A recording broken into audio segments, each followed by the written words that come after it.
నా పేరు doctor Merugu Nagarjuna, former minister government of Andhra Pradesh, అట్లాగే former chairman SC ST commission combined Andhra Pradesh. Andhra Pradesh చరిత్రలో మున్నెన్నడూ లేని విధంగా 125 అడుగుల అంబేద్కర్ గారి విగ్రహాన్ని 81 అడుగుల పెడస్టల్ మీద దరిదాపు 404 కోట్లకు పైగా భారతదేశంలోనే ఎక్కడా లేనటువంటి అంబేద్కర్ గారి విగ్రహాన్ని గౌరవ ముఖ్యమంత్రిగా ఉన్నటువంటి జగన్మోహన్ రెడ్డి గారు 18 ఎకరాల ప్రిడామినెంట్ ప్లేస్ విజయవాడలో ఏర్పాటు చేయటం అనేది ఇది చారిత్రాత్మకం. ఒక గొప్ప అనుభూతి, ఒక మాన్యుమెంట్ని ప్రపంచానికి అందించినటువంటి నాయకుడిగా జగన్మోహన్ రెడ్డి గారు చిరస్థాయిగా ఆంధ్రప్రదేశ్లో నిలిచిపోతాడు. ఒక గొప్ప అంబేద్కర్ గారి విగ్రహాన్ని ఏర్పాటు చేస్తే వార్వలైనటువంటి దుండగులు 8వ తారీఖున బాబాసాహెబ్ అంబేద్కర్ గారి విగ్రహం మీద పొలుగులతోనూ గుణపాలతోనూ పొడిచి దాడి చేయటం జరిగింది.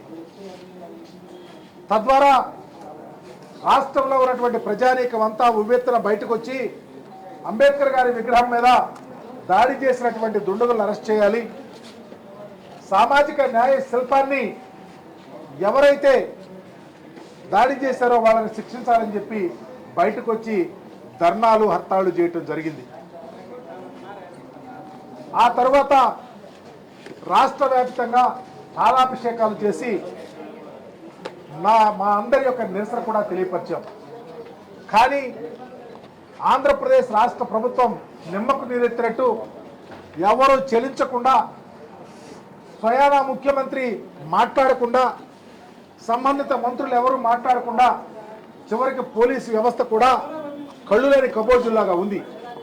మేము రిప్రజెంటేషన్ ఇచ్చి పోలీసు వారికి సంబంధిత బాధ్యుల మీద కేసు పెట్టమనిస్తే ఈ రోజుకి కేసు పెట్టకపోగా ఒక మంత్రి మాట్లాడతాడు, ఎవరో కోపం వచ్చిన వాళ్ళు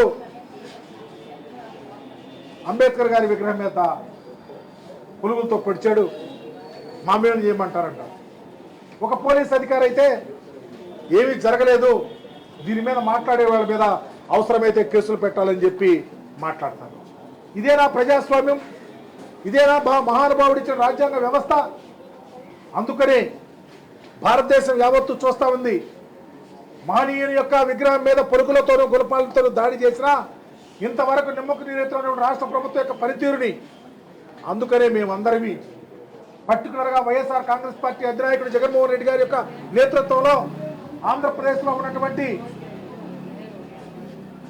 రాజకీయ నాయకుల్ని, మాకు లాస్ట్ రిసర్ట్ ఎస్సీ కమిషన్, భారతదేశ ఎస్సీ కమిషన్ వారిని కలవాలని, ఆంధ్ర రాష్ట్రంలో జరిగినటువంటి ఎపిసోడ్ మొత్తం తెలియపరచాలని, రాజ్యాంగబద్ధ హక్కులను మేము కాపాడుకోవాలని ఈరోజు మా సోదరుడు పార్లమెంట్ సభ్యుడు గురుమూర్తి గారి నేతృత్వంలో మాజీ మంత్రి ఆదిమూలం సురేష్ గారు, legislative council member Arun Kumar గారు, మాజీ పార్లమెంట్ సభ్యులు నందిగం సురేష్ గారు, మాజీ శాసనసభ్యులు అనిల్ గారి నేతృత్వంలో ఈరోజు మరి కమిషన్ చైర్మన్ గారు కలిసాం. అన్ని విషయాలు కూలంకషంగా చెప్పాం. మా అప్పీల్, మా రిక్వెస్ట్, మా వ్యధ, మా బాధ, మా ఆవేదన బాబాసాహెబ్ అంబేద్కర్ గారిని భావితరాలకు దిక్చూచిగా ఉండే విధంగా నిలబెట్టుకోవాలనే ఒక ఆశ. అందుకనే చంద్రబాబు నాయుడు గారి ప్రభుత్వంలో ఏదైనా జరుగుతుంది, చంద్రబాబు నాయుడు గారు అంబేద్కర్ గారి విగ్రహం పెట్టిన ప్లేస్ని వేలం వేయాలని, మార్కెట్ చేయాలని చూస్తే ఒకప్పుడు ధర్నాలు చేశారు. చంద్రబాబు నాయుడు గారి ప్రభుత్వంలో ఏదైనా జరగచ్చు, అంబేద్కర్ గారి విగ్రహాన్ని ఖచ్చితంగా తీటాకి పడగొట్టడానికి సిద్ధహస్తుల వాళ్ళు. అందుకనే త్వరగా రియాక్ట్ అవ్వండి. మీరు ఆంధ్ర రాష్ట్రంలో జరిగిన బాబాసాహెబ్ అంబేద్కర్ గారి ఎపిసోడ్ మీద రిమార్క్స్ అడిగి తక్షణమే స్పందించండి, మాకు సహాయం చేయండి. మాకు చంద్రబాబు నాయుడు ప్రభుత్వం మీద నమ్మకం లేదు. భారతదేశ ప్రభుత్వం రియాక్ట్ అయ్యి కేంద్ర బలగాలను అక్కడ సపోర్ట్గా, ప్రొటెక్షన్గా పెట్టండి. సంబంధిత బాధ్యులైన వారి మీద చర్యలకు సిఫార్సు చేయండి. మా మనోధైర్యం కల్పించండి, భారతదేశంలో ఉన్న అంబేద్కరీయుల యొక్క గుండె చప్పుడు వినమని ఈరోజు మేము రిక్వెస్ట్ చేస్తాం.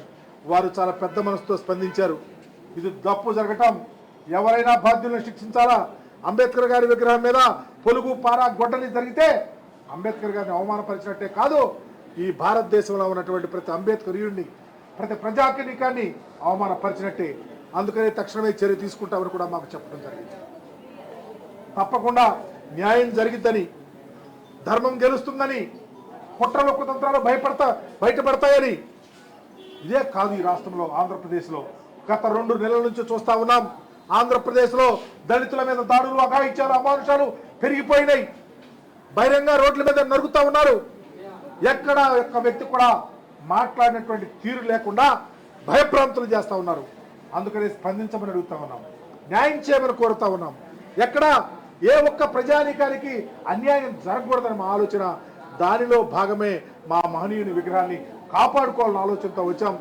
మరి స్పందించినటువంటి కమిషన్ స్పందించిన స్పీర్కి వారి యొక్క ధన్యవాదాలు కూడా తెలియపరుస్తా ఉన్నాం. ఒక ప్రక్క చైర్మన్ గారు, రెండవ పక్క మెంబర్ గారు తప్పకుండా స్పందించారు. యాజ్ ఎర్లీ యాజ్ పాసిబుల్ మంచి యాక్షన్ తీసుకుని అంబేద్కర్ గారి యొక్క భావజాలానికి ఎక్కడ తూట్లు పడకుండా చూస్తామని హామీ ఇచ్చినందుకు వారికి పత్రికా విలేకరుల సమక్షంలో ధన్యవాదాలు తెలియపరుస్తా ఉన్నాం. మున్నెన్నడూ ఇలాంటివి జరగకుండా కూడా చూడాల్సిన బాధ్యత భారతదేశ ప్రభుత్వాన్ని ఉందని కూడా సవినయంగా తెలియపరుస్తా ఉన్నాం. నమస్కారం. చూపించిన ఫోటోలో మాజీ ముఖ్యమంత్రి జగన్మోహన్ రెడ్డి పేరు తొలగించారు తప్ప మిగిలిన విధ్వంసం ఇక్కడ కూడా జరగనట్టు. ఒక విషయం విఘ్నులు ఆలోచించాలా. బాబాసాహెబ్ బిఆర్ అంబేద్కర్ గారి యొక్క విగ్రహస్థలి, విగ్రహాన్ని 81 అడుగుల పెడస్టల్ పైన బాబాసాహెబ్ విగ్రహాన్ని పెట్టారు. ఈరోజు ఆంధ్ర భవన్లో మాట్లాడుతూ ఉన్నాం.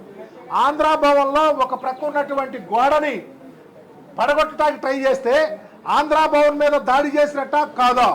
బాబాసాహెబ్ అంబేద్కర్ గారి విగ్రహానికి పెడస్టల్ మీద ఉన్నటువంటి పొలుగులతో దాడి జరిగితే విగ్రహం ఏంటి, జగన్మోహన్ రెడ్డి గారి పేరేంటి? జరిగిన అవమానం మా గుండె చప్పుడైనటువంటి అంబేద్కర్ గారి మీద జరిగిన దాడి. విఘ్నులు ఆలోచించండి, గొప్ప మనసుతో ఆలోచించి సపోర్ట్ చేయండి. దీనిని ప్రక్కదో పట్టించొద్దని కూడా మీ ద్వారా తెలియపరుస్తా ఉన్నాం. టీడీపీ వాళ్ళు చెప్తుంది ఏంటంటే అది బాబాసాహెబ్ అంబేద్కర్ విగ్రహం కానీ జగన్మోహన్ రెడ్డి గారి పేరు అంత పెద్దగా ఉండాల్సిన ఎందుకు ఉండకూడదు? ప్రతి అక్షరము జగన్మోహన్ రెడ్డి గారి పేరే కాదు. దీన్ని చూస్తే ప్రతి అక్షరము సమానంగా ఉంది. ఈ అక్షర కలయిక పొందిక అనేది తారతమ్యం లేనటువంటి అంశం. దయచేసి తెలుగుదేశం పార్టీలో ఉన్న విజ్ఞులను కూడా వేడుకుంటా ఉన్నాం, అయ్యా మా దేవునికి మాకు ఇప్పటికే అస్పృశ్యత అంటరానితనంతో ఎదురొడ్డి ఈ భారతావరిలో బ్రతుకుతున్న మాకు రాజ్యాంగాన్ని ప్రసాదించిన మహానుభావుని యొక్క విగ్రహం మీద దాడి చేస్తే మీరు కళ్ళబొల్లి మాటలతో కాలక్షేపం చేసి ప్రక్కతో పట్టించొద్దని వినయపూర్వకంగా వారికి విజ్ఞప్తి చేస్తా ఉన్నాం.